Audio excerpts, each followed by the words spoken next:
What's good, everybody? RJ Shellen here, back with another episode of the BD Boyz, Wisconsin Sports. As you see on my screen here, my good brother James Muenchow, aka Jimmer. How we doing, partner? Boy, I'm telling you this. If you listen to the podcast before, I tell you kind of like what the lay of the land is I got going on outside. If you go back to January, you'll hear me complaining about how it's cold and we need summer to be here. I'll tell you this. Summer's here, and it's a little sticky out. Let me tell you this. I got to hook up this AC unit in my room, right? My work office, or whatever you want to call it, guest room, workout room, work room, office, pod room. I don't know. But your boy is sticky.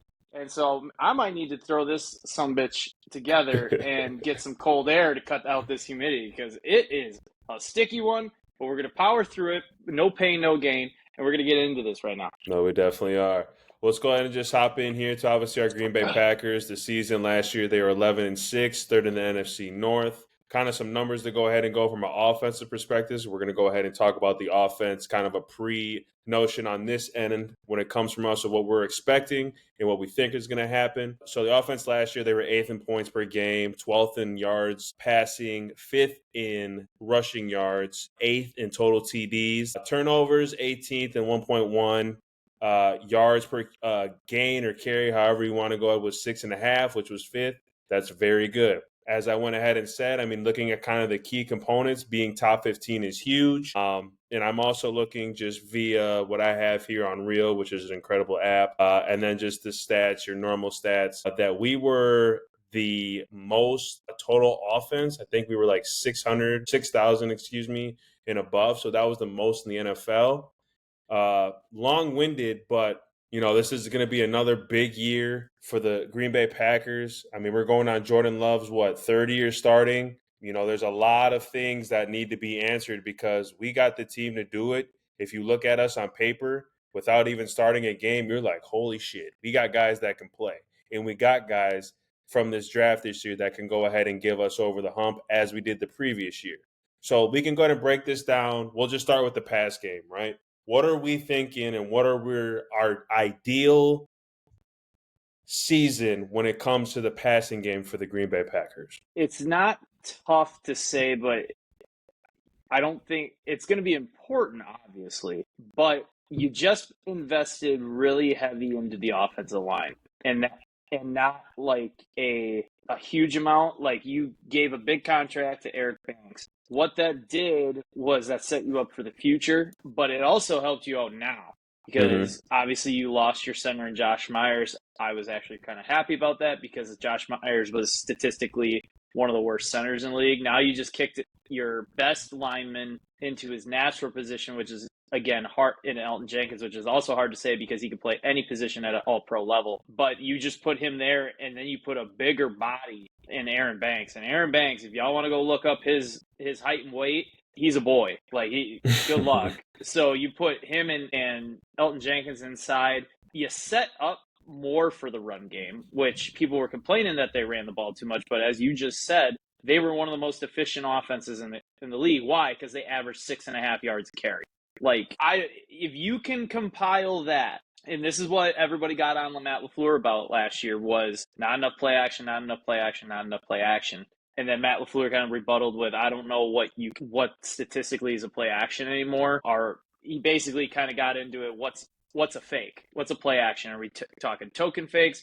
Or are we just kind of talking little, just kind of give it. So he also said we need to reevaluate that. Like, maybe I do need to do it a little bit more, but that's going to be part of the evaluation process. If you got this big offensive line, and I mean it's big. If you could run the ball like you did last year with another workhorse like Josh Jacobs, and by the way, another running back, which people who I'm telling you, y'all, Marshawn Lloyd and Josh Jacobs together are going to put up some numbers, then your pass game should open up, right? Well, it didn't last year, but that comes down to this. And that was a statement made by Brian Gutekunst, by Matt LaFleur, potentially by Mark Murphy, because Mark Murphy kind of has a hand in a little bit in it, but he is very good at trusting his front office and his scout team. Basically saying, guess what, boys? We just got 2 wide receivers in the draft. Yep. Who's going to go out and make a play? They have 13 wide receivers on the roster right now. Now, I know realistically that it's probably like 6 or 7, but your best deep threat is going to be out for the 8 to 12 weeks, which apparently from the reports, he looks very good. As in, like, the knee looks good. He's moving around pretty good as of right now, but that was just light work, so we're going to take that with a grain of salt. They said it's trending towards more 8 weeks, which would be fantastic, because if you put Christian Watson, I expect Matthew Golden to be there. I might be wrong. He might. Apparently, Romeo Doubs is your blue collar dude. Like, if we learned a lot about Romeo Doubs, it's he comes in, he does his work, he doesn't dick around, or he's not Jair Alexander making headlines, in front of the microphone, and he gets out. Let's get in, let's get to work, let's do our work, let's do it, like, let's work hard, and then guess what? I'm out of here. Like, he's a man of few words. And then you got Dontavian Wicks, who is probably your best route runner, I would say. But he also was tied for first in the drop department, along with his counterpart, Jaden Reed, who's your best slot receiver, who also had 8 drops last year. It just comes down to this. Who can make a play? It's one-on-one. And if Christian, again, as I was getting into before I went off on a little bit of a tangent, if Christian Watson's there and Matthew Golden's there, Tucker Kraft, Jaden Reed, Dontavian Wicks, whoever's going underneath those routes, those long routes, they're going to have a year. And Jordan Love might. And you know what? And then if they really stretch you out and defenses really get deep, then you just dump the ball off to, once again, Marshawn Lloyd. Josh Jacobs could catch the ball too. Let's not be fooled about it. But if it's third down, I expect Marshawn Lloyd to be a little bit more of a third down back. If you put the ball in any of those guys' hands and they have some space, they could attack you in so many ways. You would hope that they become like the Lions could, because when you watch the Lions play, if you want to play nasty, you want to put 8 men in the box, well, then they'll throw it over the top. If you want to play coverage, they'll get physical. They'll start running the ball down your throat. So you expect them to kind of get into that mold where they can win in many different ways. If they want to ground and pound, they can ground and pound. If you're going to put 8 men in the box, they'll go over the top. You kind of hope that. So especially with this really good offensive line, I expect the offensive line to be really good. I don't expect anything different from the run game. You just hope somebody can make plays to stretch the field, to open up more run game, maybe some quick hitters. Tight ends, this is a big year. Tucker Kraft is like cemented tight end 1. Like, we're not even going to talk about that. This is a big year for Luke Musgraves. Can he stay healthy? Because apparently that's like a wide receiver in a tight end's body. He's not much of a blocking tight end, which is fine. Tucker Kraft has proven, I'll block. You don't mind it. You don't mind the dirty work. But if you can run a 2 tight end set and 11 personnel, or 12 personnel, and you could do some things, because defenses seem to struggle against 2 really good tight ends. I mean, we've seen it with the Baltimore Ravens with Mark Andrews and Likely, where you cover Mark Andrews, guess what? Likely's open, vice versa. So you can really do a lot with this team. You got a lot on offense. So, and then the other key, which I think the reason why this offense didn't pop off as much as it should have last year, was Jordan Love's health. I mean, we heard it. Everybody plays hurt. Like, everyone who says, well, guess what? Everybody plays hurt in the NFL. Yes, but there's like 3 positions on the football team who shouldn't be playing hurt. Or if anything, just some nagging like soreness. And that's kickers, punters, and quarterbacks. Your goal for the quarterback is to at least be 90% by the end of the season. And the worst thing that he has is, I'm a little sore. I have this nagging, I got hit in the leg or something. You got a Charlie horse. That is your biggest hope. You can't say to the quarterback, well, everybody plays hurt. No, you don't want your quarterback to play hurt. You want your quarterback to be as healthy as possible. So Jordan Love last year having I don't even know if we could call it mediocre. Like, it still was a decent year. But then he was playing through injury. Yeah, he threw a lot of picks, but it's the 3rd year in an offense. He's got weapons now, but the weapons that he has need to step up. And I think them drafting these wide receivers might kickstart everybody on the roster who was already there to say, oh, shit, boys, we need to step up and make these plays for him, or else guess what? The next year draft is going to be one of the same, and some of us are going to be waved the hell out of here. So I expect nothing different from them offensively. Maybe a little bit more pass than run, because they were the most run-heavy team in the NFL. I hope to be a little bit more balanced with that. I think LaFleur, because of Jordan Love's health, had to do that, to take the ball out of his hands and put it into Josh Jacobs. So and again, that run game, and Emmanuel Wilson, I know he did a fantastic job last year and everybody likes him. He's a fan favorite.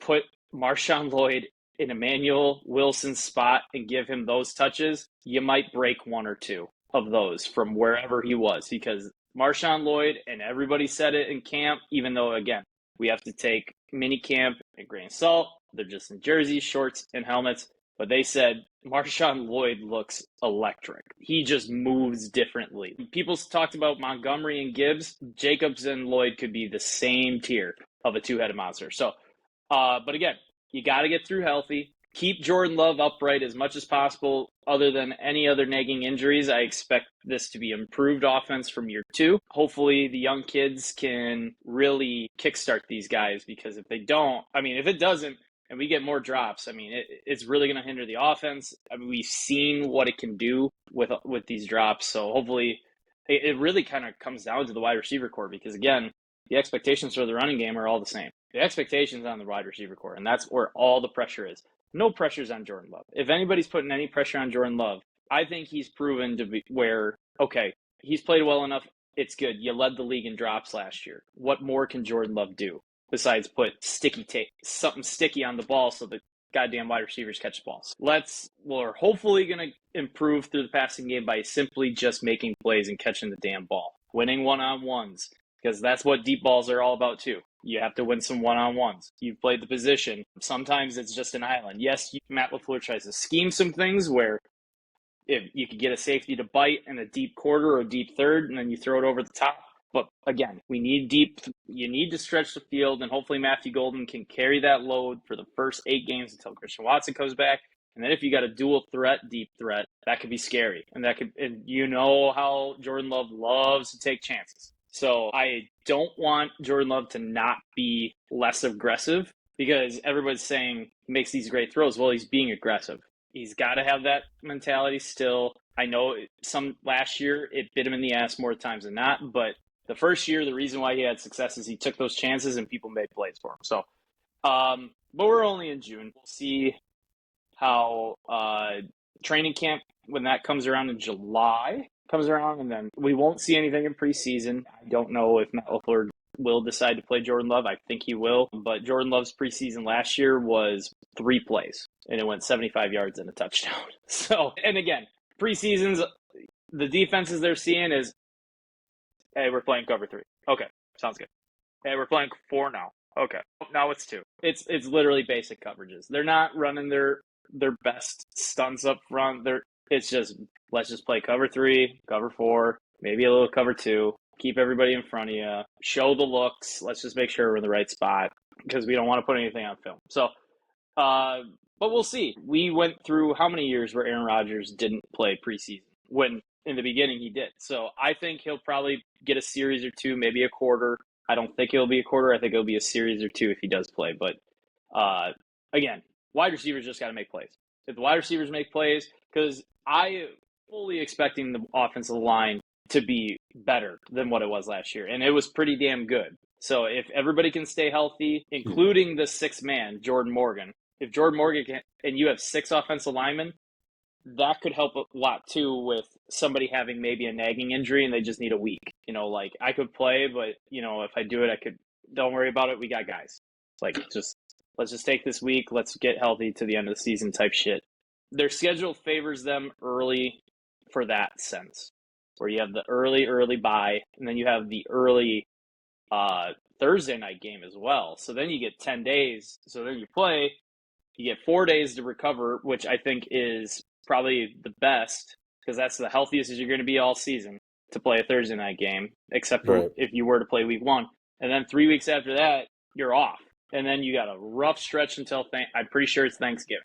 So I think they play Thanksgiving again. You got a rough stretch till then, where another Thursday night game, and then you have another mini bye. We'll see. Again, freak shit happens. This is the NFL. Seasons can be turned on their head by little things that happen. But it's only June, but yet I think we're under 80 days before kickoff, which is, those days are going to fly. Shit's going to, next thing you know, by the time we're talking next in a month, it's going to be training camp. So, and then you get the joint practices and all that fun stuff that gets us more and more amped up for football season. And then I'm going to be complaining about how it's going to be cold and we can't golf anymore, and I'm gonna be wishing for summer, like how right now I'm kind of wishing for a little colder weather because I'm roast. Before we go ahead and get off this train here, I just want to ask you a couple questions so people kind of get your view. So obviously Jordan Love in 2023, right? He had 32 touchdowns, 11 interceptions. You've already mentioned it. He had 25 touchdowns and 11 interceptions this year. But the 2023-2024 season, he threw for over 4,000 yards. And then this 2024-2025, he threw for under 4,000 yards. This year, where do you realistically see his numbers this year? And will those numbers be like, oh, shit, like we got an MVP on our hands? Or is it where he's in that conversation? I think it's going to be right around the 42, 43. I think last year everybody needs to, again, he didn't play a full season. Mm-hmm. So he was under 4,000 yards, but he was close, and he didn't play a full season. I think he missed 4 games. So I think if he's in the 42, 43, if he starts getting up to 45, then I think we're talking MVP season. Because, again, Matt LaFleur loves to run the football. This Shanahan offense is predicated on running the football. So I think if he's in the 42, 43 range, that's a really good season. I expect probably some numbers on that. Don't be shocked if it's probably 4 flat, maybe 41 poking into it. Because, again, Matt LaFleur sees things like if it ain't broke, don't fix it. Like if running the football is going to get you success, then he's going to keep running the fucking football. He kind of second guesses himself where all of a sudden it's like we've thrown, like when we clamor for him to throw the ball more, it's because it's like, oh, we ran 3 times in a row and on the 4th time we got stuffed. So, or we've thrown the ball 3 times, we got to run it. It's really silly how sometimes play callers second guess themselves. But Matt LaFleur has been stubborn in his play calling where if it's something's working, he's going to continue doing it until you stop it. Right. But yeah, I expect probably 25 to 30. I would say 25 to 30 touchdowns. If he's into the 5s, again, I think that we might be talking about a Pro Bowl season, which again, that's usually a little low for passing standards. But again, you have to kind of think about the offense he's in, and then keep the interceptions below 12. Like if he doesn't throw more than 12 interceptions, very successful season. If he starts getting into that 15 to 18 range, now not that I'm worried, but like that's a little too rich for my blood. Mm-hmm. So I would say if he keeps it at 12, that's less than 1 per game. If he starts creeping into 15, it's not great, but it's not bad. But if it starts getting to 1 a game, then I would say that's kind of a problem. So we'll see. I expect him, if he's healthy, which he wasn't last year, we've seen what he can do healthy. We haven't seen him what he can do healthy into a middle of a season in year 3. Like we saw it halfway through his first year and it looked like, oh my God, we did it again. The first game of the season looked really good in my point of view, really good against the Eagles when he was healthy. And then from that on, you could tell something was off and it continued. So if he's healthy, 90% healthy, I expect big things from him. And that's the weight he's going to have to bear because he's QB1, following Favre, following Rodgers. The next quarterback after Love is going to have those same expectations because guess what? We just did it again. But we won't have to worry about that hopefully for a long time. So, but I expect big things for Jordan Love. I'm expecting 42 to 4,300 yards. 30 to 35 touchdowns, hopefully 12 interceptions or less, but I think that's a little greedy in this league. He takes chances. He's not Aaron Rodgers. If this was Aaron Rodgers, I'd say Aaron Rodgers is probably keeping it under 10 because Aaron Rodgers does not like giving away the football. If something's not there, he'll live to fight another day, where Jordan Love, we've seen, takes a little bit more chances. So I'll say he'll get his ass in a bind a couple times. It'll probably be 12 interceptions, maybe creeping into 15. Love that. And then last but not least here, who is going to be our starting 3 wide receivers? You see who we have, regardless of whatever happened last year, it happened. Screw it. You throw it away. You learn from it. You got guys that are coming in to go ahead and compete. What is your ideal 3 guys? If not 4, let's just say, what is the traveling wide receiving core? I would say we could do 4 because on passing downs, you're obviously going to have 3 to 4 out there. It's going to be Dobbs for sure. It just seems like Dobbs and Love are kind of usually like your go-to guy. Yep. Gotta have it guy. He's the hands guy, physical guy. So I think it'll be him. Obviously, to start the season, you're not going to have Christian Watson. So we got to throw out Christian Watson. And then I think it's got to be Jaden Reed. I think last season probably pissed him off pretty good. You would think, because we've seen his mentality, and a year like that had to have pissed him off. If it didn't piss him off, I'm going to have a lot of questions. But he's going to be there. I think he's going to have a different type of focus. And then I think it's going to be Dontavian Wicks for 3. He gets open. Catch the fucking ball. Like, literally. Don't change whatever you're doing except for the end product of catching the fucking ball. If he starts catching the ball, I think he'll become the go-to guy as we sit right now. And then I think it's Matthew Golden going to be 4. He's going to be the guy that stretches fields out for Romeo Dobbs to run those deep in cuts, or Jaden Reed running a deep in cut. I think Matthew Golden will be there. That Williams kid from TCU, he'll get his touches. I think he'll get touches, but again, I think you have to. I think he'll probably struggle, or they'll focus of him more being a punt returner or kick returner more than a stereotypical wide receiver gadget guy. If you have an injury at running back, he'll probably be an emergency running back. He'll probably be the emergency 4th, because he's done it. So you can have trust in him to run the ball if need be.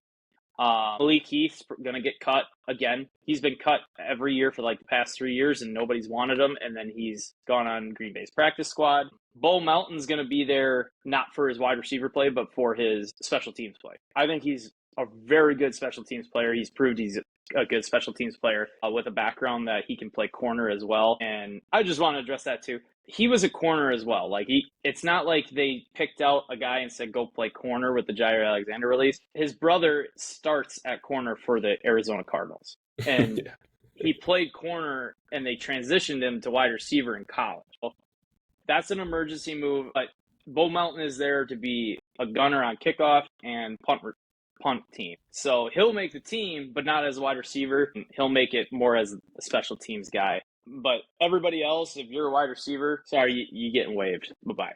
Christian Watson's going to start. Hopefully, I don't know how he's going to respond coming back right away. It might take him a month after he comes back to get into the groove of things. So if he comes back, I don't think it'll be how he was before he pulled his hamstring in 2023, where he looked like, okay, I'm the dude now.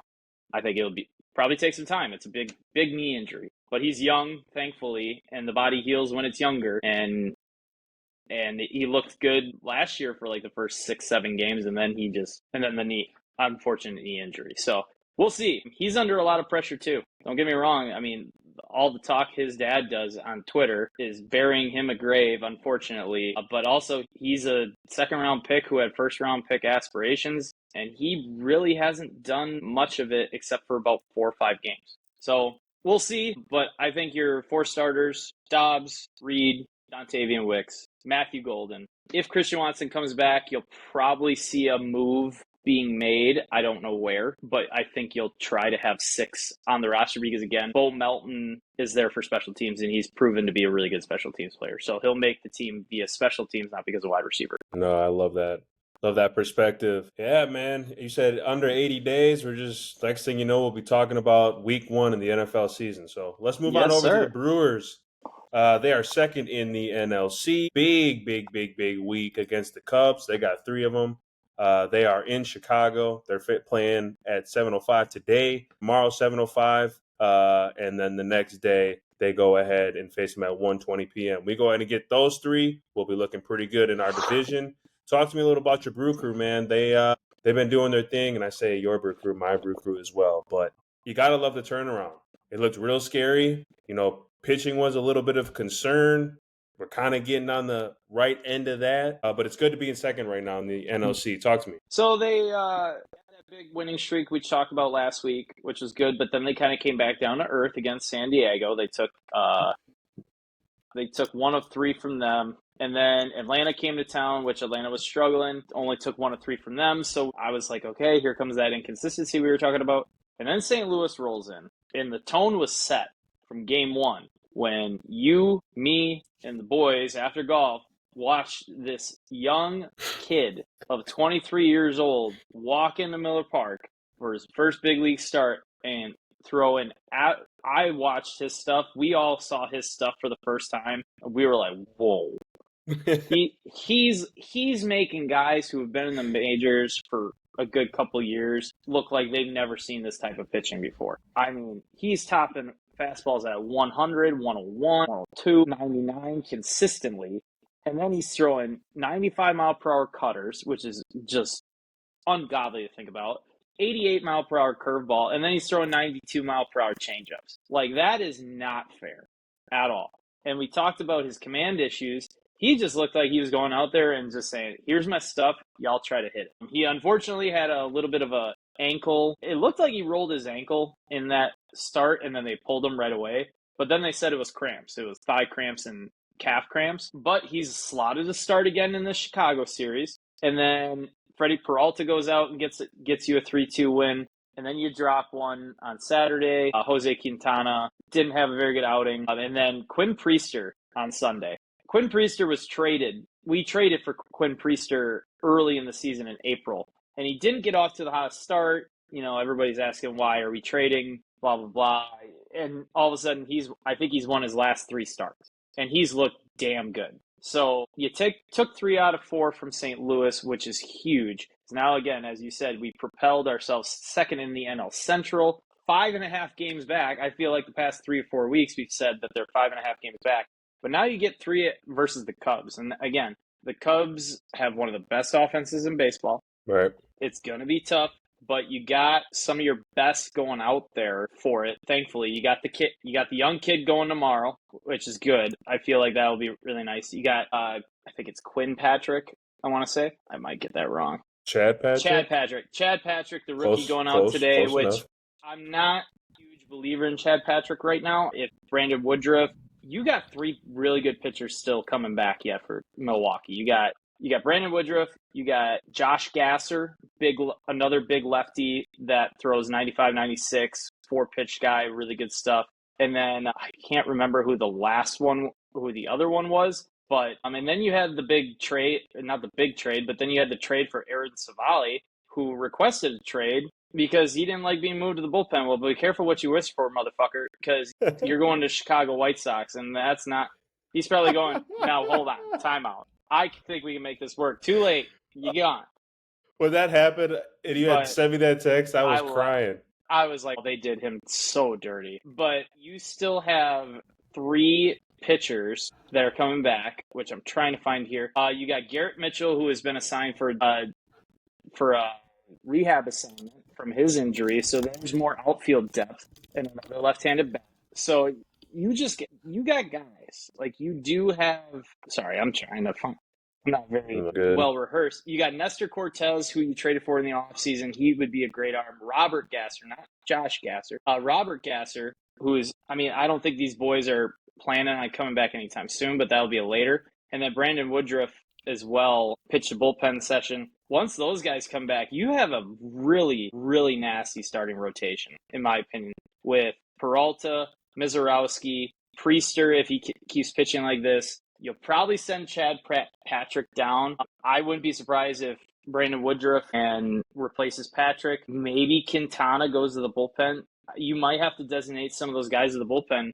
And if you can pitch those guys for 3 innings at a time, one time through the rotation, which we've seen the Brewers do in the playoffs, yeah, they just might be a tough team to hit because you're facing new guys almost every time with starter stuff. Right. And so the Brewers are in a good spot still. Let's see if you could take 2 out of 3 in the road from Chicago. It would be huge because then you would only be 3.5 back.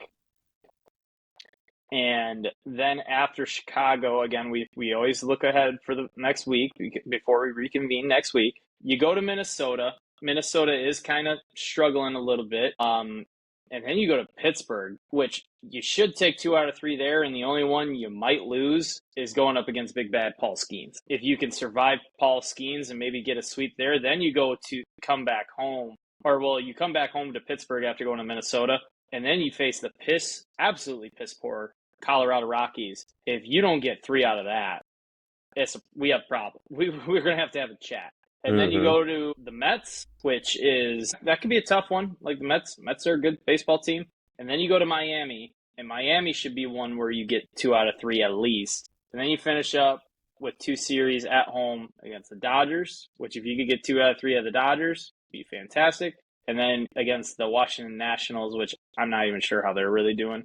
But your goal should be winning 2 out of 3 every series. But there is a couple in there where you're like, okay, we need to win all of these. So we'll see. But if you could get 2 out of 3 to start Chicago, that'll start off this road trip really good. You could go into Minnesota, do some damage there, come home and beat the piss out of the Pittsburgh Pirates and the Colorado Rockies. And then after the Rockies series, it probably could set you up to being damn near close to the top if the Cubs kind of level out. But we'll see about that. Baseball's a funny game. Who knows? Maybe they'll go under 500. We've seen it before. We don't want to, but we have. So we'll see what they got tonight against the Cubs starting in 1.5 hours. So we'll see. It should be fun. I always like playing in Chicago. Hopefully we can beat Chicago in Chicago, which is even better. We can fly the L flag. And hopefully by next week, maybe we're talking them being like a game and a half, 2 games out of first place. No, you love seeing it. Go Crew, man. That's all we can do. We definitely go ahead and keep that momentum rolling. Kick our guys back from the bullpen. It's definitely going to be a vibe. I can't wait to go ahead and go to Maury's and relive, not the bad, but relive where we're moving on. Yes, sir. Let's move on over to Jim Bob Cooter Talk. This is a great segment that we had added. PGA U.S. Open. If you didn't watch it, you got what you asked for and what James told you. JJ Spaun went ahead and won. Unreal putt, 64 feet plus, if I'm right or wrong. You are correct. What a unbelievable way to go ahead and win the U.S. Open. Talk to me about it. Bro, I'll tell you this before we get into how JJ Spaun played. This course made some of the best golfers in the world. Well, the first round, I know there's a couple guys struggling, but then there was a couple guys playing really, really well. And there was a couple people that shot 4 under. I think one guy even got 5 under. 3 under, 2 under. And I'm like, how is this happening? And one of our friends said, I just don't know if there's a golf course that can contain this group of golfers, this generation of golfers. They're all too good. And they are. Like, don't get me wrong. And then Friday hit, kind of brought them back down to earth, a couple of them. And then Saturday hit. That's when all of a sudden everyone was like, whoa. Yeah. So Saturday is when Oakmont decided to put their foot down on guys making the golf course and look not as hard as they thought.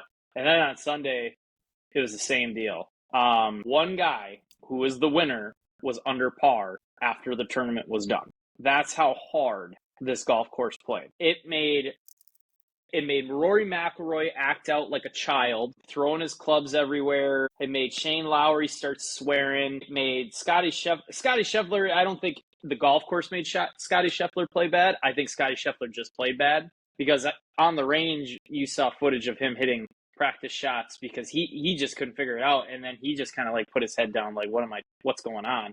I think he just had a bad week, but yet he still placed top 10. I'm pretty sure.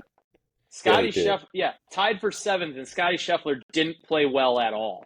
Like, that should be a scary thought. If Scotty Scheffler was on his game, we wouldn't be talking about JJ Spaun winning. We'd be talking about Scotty Scheffler. But JJ Spaun played unreal day one. I mean, this dude was saving pars from everywhere.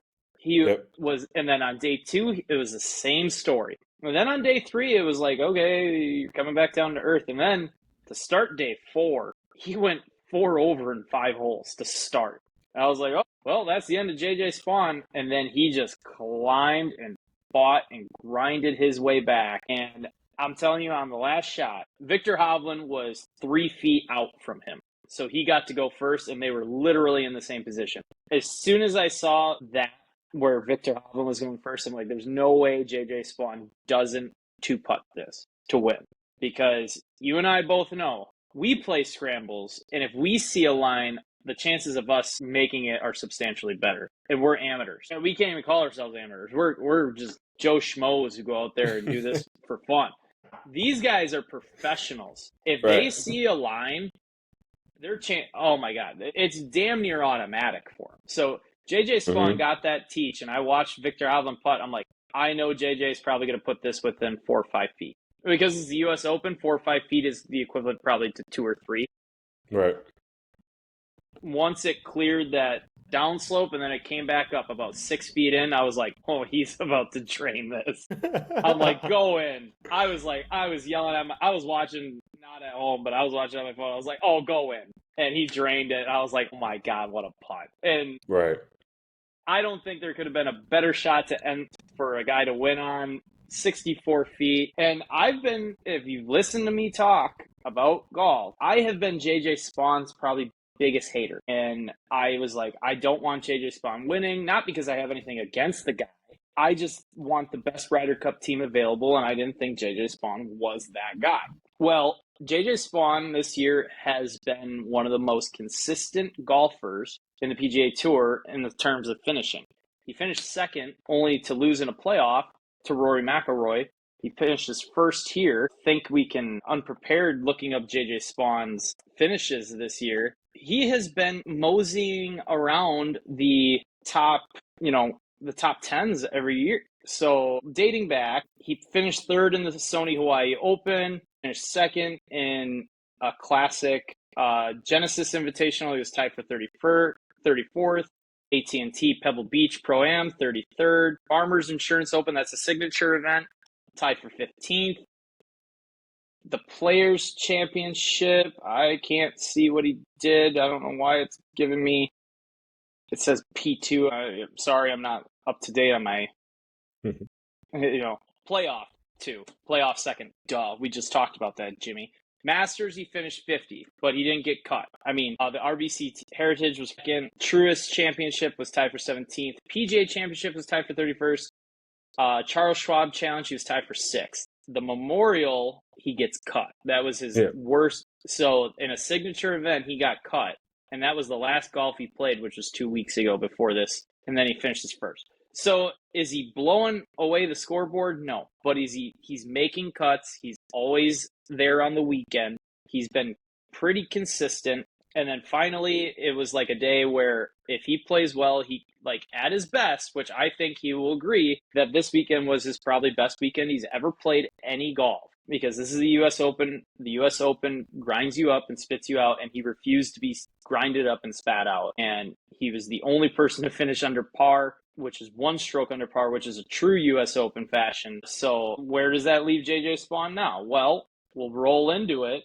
First of all, congrats to JJ Spaun. I love the quote of how he was up until 3 a.m, had to run to a local CVS to get cough syrup or to get some medication of some kind for his child, which on Father's Day, I was like, that fits the bill so much. I love that quote. I think JJ Spaun won a lot of hearts over this weekend, which is good for him. So where does that leave us? Well, after every major, we look at the Ryder Cup. And again, go back to one of our episodes. I've talked about the Ryder Cup. Explain it, Google it, whatever you need to do. The top 6 Americans make the team. And this is once every 2 years. It's basically like a World Cup. If you're a soccer fan, you know what a World Cup is. You might have clicked something and been like, okay, now I understand. It takes the 6 best golfers in the United States, and then the captain of the team gets to pick 6 guys. Right now, JJ Spaun, because of that, this U.S. Open win, basically solidified yourself into the Ryder. He is 3rd right now in FedEx points to Scotty Scheffler and Xander Schauffele, which Scotty Scheffler, Xander, and JJ, and Bryson DeChambeau, Bryson's starting to drop. I think Bryson will still make it by captain's pick if he's an auto pick.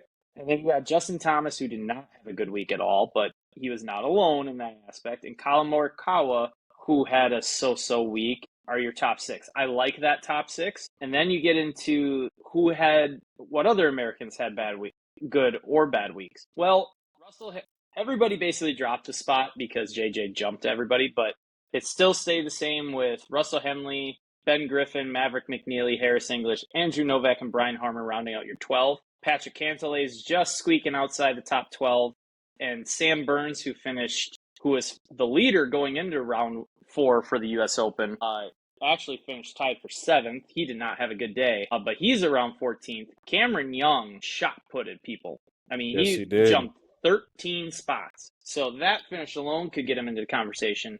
You got the captain, Keegan Bradley, Tony Finau at 19th. Jordan Spieth actually had a pretty decent week. And then we talk about this one guy who I think is going to miss out this year, and I don't think you should take him, who has been a U.S. Open winner, in Wyndham Clark. I think, Wyndham Clark making the U.S. golf team for the Olympics, making the Ryder Cup, was a really good Ryder Cup player. I think he was a pretty decent Ryder Cup player in Rome, last Ryder Cup.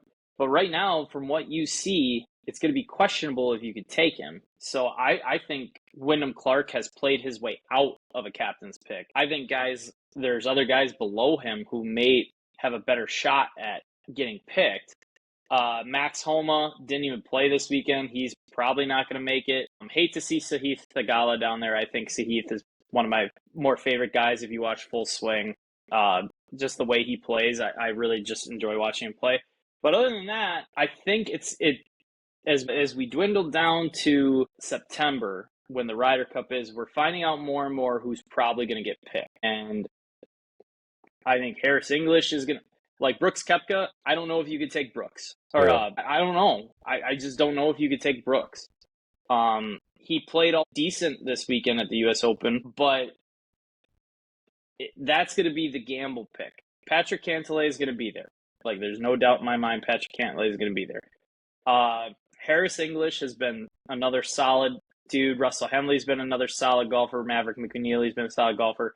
Ben Griffin, solid, but I don't know if you can roll with Andrew Novak and Brian Harman. Maybe you try to take a Tony Finau.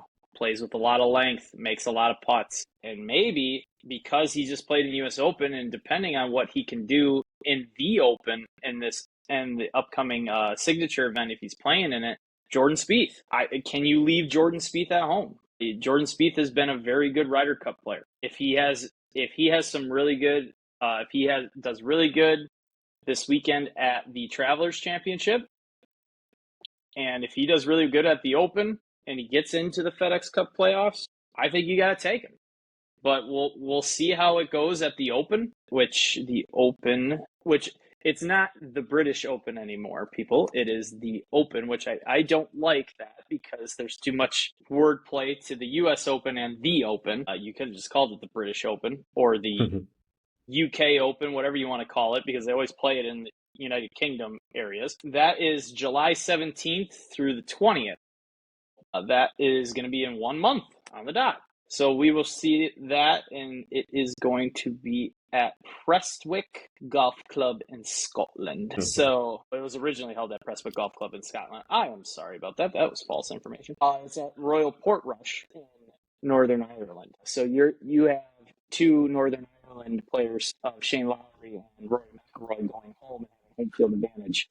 So we'll see about that. We'll talk about that in a month. We'll talk about the Travelers Championship, which is another big signature event. You have your majors and your signature events. We'll talk about that later. I don't even know who's going to play because it's hard to guess who's going to play after a major, because some guys, especially after that U.S. Open, some guys just may be mentally exhausted. Because the mental thought and the mental focus you have to put into every single shot, because as we saw, one little miss turned into 2 strokes. So some guys might, like Scottie Scheffler, he doesn't even need to play in this because he's already qualified for the U.S. Open or the U.S. Ryder Cup team. Xander may not have to play it. JJ Spaun probably might not play it. I don't know. Maybe he will. Justin Thomas for sure will, because guys who are trying to make this Ryder Cup team and make the top 6 will be playing in this even after that. But I don't even know who's going to play. But if Scotty does play, he's always going to be a favorite. Xander plays, he'll be a favorite. Bryson will be a back off to live land somewhere playing some stupid golf that they play over there at that stupid place. So we'll see, but the Travelers Insurance for you golf fans, big tournament again, because it's a signature event, really could help somebody make this Ryder Cup team. But again, congratulations to JJ Spaun. That U.S. Open was incredible. It made pros look like amateurs. It made them look like how we do sometimes on the golf course. Majority of the time. And Oakmont chewed a lot of people up and spit them out, and they did not care about it. So, again, I said that there was going to be no one over 6 over. I had no idea. I was kind of hoping that there would be nobody close to it, but then after the first day, I'm like, wow, I'm going to have to go back on the pod and eat my words. But then Oakmont came through for me and said, no, we got you, and we'll make sure everybody else sucks from this point on. But yeah, we'll see. But we will enjoy that U.S. Open. A lot of great memories from that one. Was it the best U.S. Open? Probably not, but it's probably going to be one of the harder ones in recent memory until it gets back there, whenever it gets back there. But again, U.S. Open's usually one of your harder tournaments to win because they just try to mentally, which it did this week, it caught a lot of people. It tries to mentally wear you down and mentally break you. And I think it broke a good amount of guys this week, which we saw some, again, Rory McIlroy acting out, Shane Lowry acting out. It mentally broke some people. So, but that's what we like to see from guys sitting at home who can't do it. Be like, how does that feel? You know, I feel like that every damn week, and it's about time that you feel it. So, God, gotta love it though. No, absolutely. Yeah, man, we're going to go ahead and keep tabs, obviously, on the Ryder Cup. I love that we're getting this PGA. It kind of opens my eyes a little bit more to get to know the golfers, get to know what's going on with our home team when we do go ahead and collide against the Europeans. So we'll definitely be on top of that. We have the Travelers, as my good brother James had mentioned. Travelers Championship, obviously, coming up. For people that really haven't even watched the game of golf or want to get introduced to the game of golf, just turn on the Golf Channel and just go ahead and watch it. Just if you're bored, you got things that just you want, you're at work. You know, there's some people that do the dual screens when they go ahead and be able to watch TV. I mean, come on, let's not hide it now. Just turn into it. You might get a little thing here and there from it, but that is going to be this weekend. But hey, you know, and you also, if you're just like having a really exhausting day and you want to take a nap, throw on the Golf Channel. I've had some of my best naps from watching golf, true. Where you just drift away. And then if you wake up before it ends, you get to, cool, I get to watch the most important parts. Or, oh, if I missed it, you know, I'll look it up later. But like, oh, I get to see the finish. Because guess what? It doesn't move very fast. It's moved faster. But even if you just like, you know what, I'm having some insomnia lately, turn on the golf. I guarantee it might put you to sleep. But if it doesn't, you might get entertained. Who knows? And that's what it is. With that, Jimmer, appreciate you, brother. Everybody, we will see you sooner rather than later. Go Crew. We need to go ahead and sweep the Cubs. You already know the vibes. Peace out, everybody.